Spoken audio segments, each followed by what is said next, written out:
The American middle class did not collapse overnight. There was no single moment, no breaking news banner, no emergency broadcast. It did not look like a crisis. It looked like normal life. People kept going to work. They kept paying their bills. They kept upgrading their phones. They kept posting vacation photos once a year. From the outside, the system appeared stable.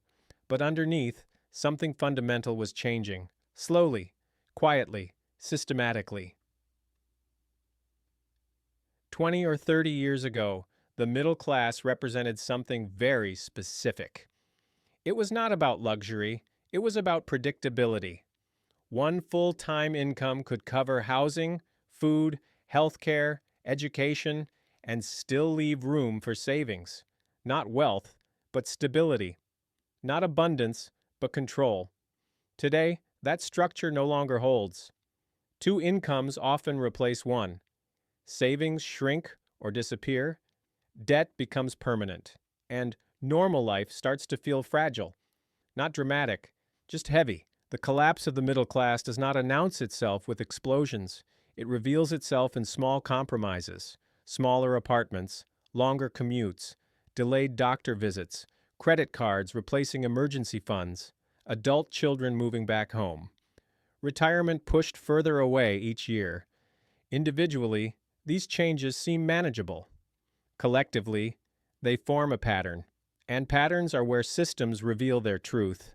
This is not a political story, and it is not a motivational story. It is a structural story. Because the middle class is not disappearing due to laziness or bad decisions or lack of effort. It is disappearing because the economic machine it depends on has been quietly reconfigured. Wages did not collapse. They simply stopped keeping up. Costs did not explode overnight. They rose consistently. Debt did not arrive as a trap. It arrived as a solution, and over time, the distance between effort and outcome began to stretch.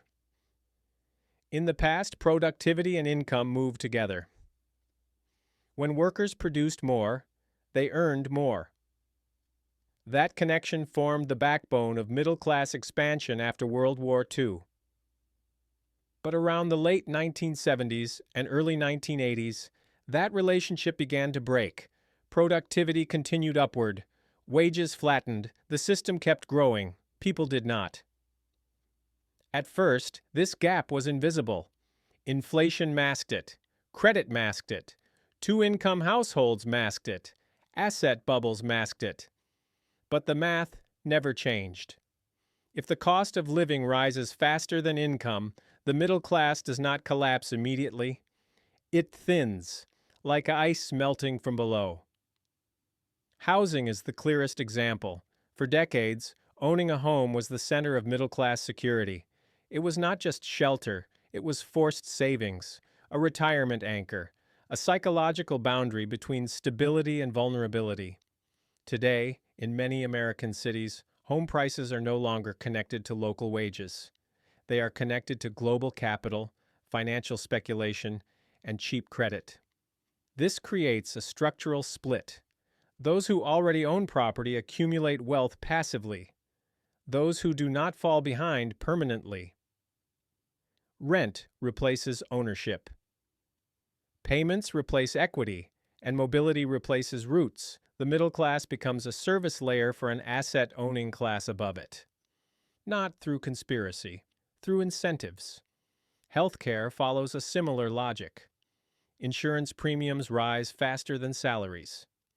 Deductibles rise. Coverage shrinks.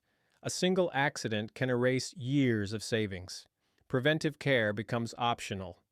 Risk becomes normalized. Education, once a ladder, becomes leverage. Student debt turns early adulthood into a financial constraint. Instead of building capital, young workers begin their careers servicing it. Again, not dramatic, just heavy. The system does not fail loudly. It recalibrates quietly. What makes this process dangerous is not hardship itself. Humans adapt to hardship remarkably well.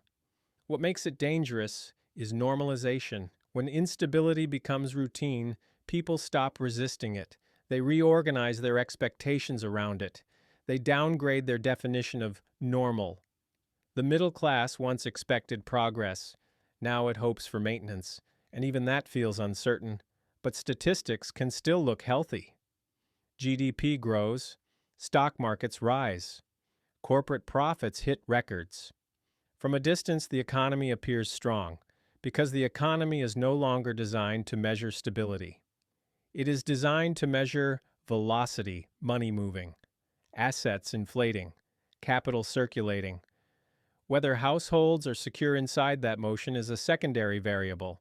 This creates a psychological contradiction. People feel poorer. Data says the country is richer. Both can be true. Because the system no longer distributes growth evenly, it concentrates it. The middle class was never just an income category. It was a political stabilizer, a social buffer, and an economic shock absorber. When it weakens, systems become brittle. But brittleness does not look like collapse. It looks like silence. Families adjust quietly. Debt expands quietly. Stress accumulates quietly until something eventually breaks. Not in the markets, in behavior. Consumption patterns change. Risk tolerance shifts. Trust erodes. Long-term planning disappears. A society stops investing emotionally in its future. And this is where the real collapse begins. Not in numbers, in expectations. Because the middle class does not vanish when people become poor. It vanishes when people stop believing. Effort leads to security, and once that belief weakens, systems do not correct themselves easily. They drift, they stretch, they fragment. And from the outside, everything still looks normal. The next layer of this system is debt, not as a failure, not as a moral weakness, but as architecture. Debt is no longer an emergency tool. It is a structural component. When wages stopped growing fast enough to support housing, healthcare, and education, the system did not slow costs down. It accelerated credit. Credit cards replaced savings. Student loans replaced public investment. Mortgages replaced affordable housing policy. Debt became the bridge between what people earn and what life costs. At first, it feels empowering. You move forward without waiting. You buy now. You live now. But over time, debt changes behavior. It converts future labor into past consumption. You are no longer working to build. You are working to maintain, and maintenance is a fragile state. Because debt reduces flexibility. It narrows choices. It increases risk sensitivity. A household with no savings but manageable debt appears stable until income is interrupted. Then the system reveals its real structure, not a ladder, a treadmill. This is why financial stress spreads even during economic booms, because growth at the top does not cancel fragility at the base. It amplifies it. Asset inflation plays a critical role here. Stocks, real estate, private equity, venture capital. These markets absorb enormous volumes of capital. As money concentrates, asset prices rise. Those who already own assets gain wealth passively. Those who do not must chase rising entry costs with stagnant income. This creates a feedback loop. The middle class becomes dependent on asset markets it does not control. Retirement becomes tied to stock performance. Housing becomes speculative.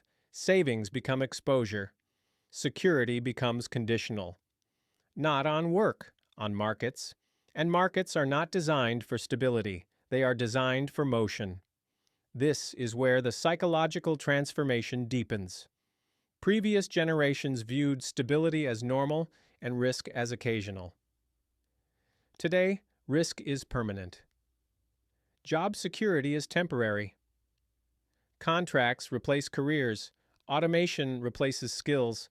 Globalization replaces bargaining power. The middle class becomes economically replaceable, not through cruelty, through efficiency. When labor becomes globally interchangeable, income loses leverage. And when income loses leverage, Debt fills the gap. Quietly, the system remains functional, but it becomes asymmetric. Small shocks create large consequences for households. Large shocks are absorbed by institutions. This imbalance is not ideological. It is mathematical. Resilience accumulates upward. Fragility spreads downward. This is why the middle class no longer feels like a destination. It feels like a phase. A temporary platform between debt and decline. Not always poverty, but uncertainty. And uncertainty changes behavior faster than poverty ever could. People delay families. Delay home ownership. Delay retirement. Delay risk-taking. Innovation slows at the personal level because survival becomes the priority. This is invisible in economic charts, but it reshapes society. A population that plans short-term cannot sustain long-term systems. Infrastructure weakens, education fragments, trust erodes. Politics becomes emotional because economics becomes unstable. Not because people become irrational, but because instability activates fear, and fear searches for narratives. But again, this is not a story of villains, it is a story of structure. The American middle class was not destroyed, it was outgrown. The system became more complex than the social layer designed to support it. Finance globalized, labor localized, capital became mobile, workers remained fixed. This imbalance favors velocity over continuity, profit over predictability, efficiency over resilience, and resilience is what the middle class represented. A buffer between volatility and collapse. As that buffer thins, the system does not fall, it sharpens. Sharper systems grow faster, they also break harder, but before breaking they become quieter, more technical, more abstract, more disconnected from daily life. And this is where misunderstanding grows. People sense decline, but see prosperity. They feel pressure, but hear optimism.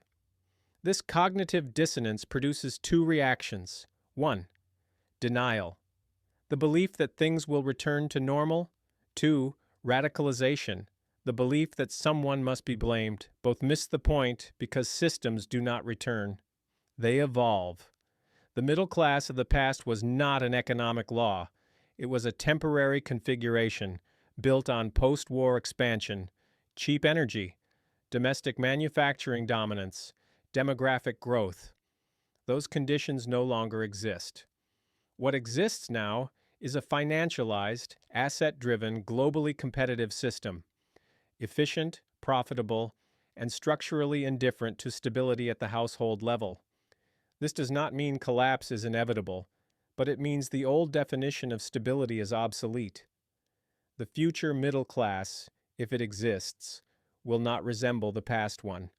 It will be smaller, more specialized, more financially literate, more exposed to market cycles, less protected, less predictable, more conditional, and many who still identify as middle class today are, in reality, operating on borrowed stability. Stability financed by credit, backed by assets they do not own, dependent on income streams they do not control. This is not failure. It is transition, but transitions feel like decline when expectations remain anchored to the past. The silent collapse is not the disappearance of income, it is the disappearance of certainty, of linear progress, of the idea that effort guarantees security. When that belief erodes, societies do not collapse immediately, they fragment, slowly, into risk-takers and risk-avoiders, asset holders and renters, flexible elites and rigid labor, and the space in between, once called the middle class, becomes thinner each year, not because people fall, but because the system moves, quietly, relentlessly, indifferently. And most people will not notice the moment it fully disappears, because it will not look like disaster. It will look like normal life, just heavier than it used to be.